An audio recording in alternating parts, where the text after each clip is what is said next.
So a client of mine set a date with this girl, and he did the right thing. He waited until the day of the date, and rather than try to confirm the date with this girl, he says, "Can't wait to see what you picked out to wear for me," with a smirk, which is the right attitude to have, because it's like, hey, you're going to show up for me, and you're going to look hot tonight, and it's going to be fucking awesome. We're going to have a great time. Right. And so she's testing him a little bit. Right. So he's using that attitude. Maybe she expected to get a text from him earlier on the week or whatever. Who knows what she expected. She's testing him a little bit. She's like, hey, are you really that confident? You know, so she sends the emoji. Right.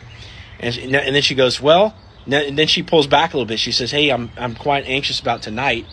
Would you mind if we met during the day instead? So she's at the last minute, she's kind of flaking out on plans or trying to switch it up. And this is something that's really, really common for most guys, you know, after they've set a date with a girl, you know, for the first time that they talk to off the internet or whatever, they haven't met up yet. Girls can start to get a little bit flaky last minute. And that's just because they're unsure of, you know, the situation or whatever. They're going to test you a little bit, right? So he messes up. And, you know, nothing against him whatsoever, but and a lot of guys could make this mistake, and I've made this mistake plenty of times. But he goes, hey, listen, we've already set the schedule. He starts starts saying, hey, look, this is the reason why we need to keep the time. You know, we've already made plans tonight, so that's it. It's either got to be that or nothing, right? And so he takes this like really hard stance with the girl. Well, the problem with that is she's being unsure about the meetup, right? And she's looking for assurance, and also she's feeling whether or not he's going to have high vibes in the face of being flaked on, right? So the proper attitude here to take would just be like, hey, no worries, you know what?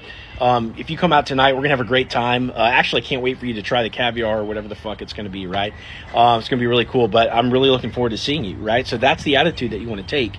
But he took like a more matter-of-fact, like grim stance. And of course, she has no choice, but like if you read her comment here, she's got no choice to basically leave it on the table, because she was trying to ping him for the right vibe, and he didn't reciprocate in the right way, right?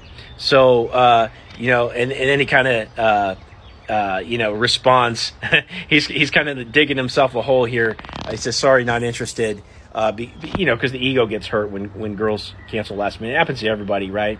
But you don't want to say, you don't want to have that attitude, right? Because then she just has to say goodbye, right? And again, so you want to just be like, hey, no worries. You know, can't wait to see you tonight. If you come out, you're going to have a great time. Every girl that hangs out with me is going to have a great time. So I'm really looking forward to it. So remember, if a girl flakes on you, don't get affected. Just show her the right vibe.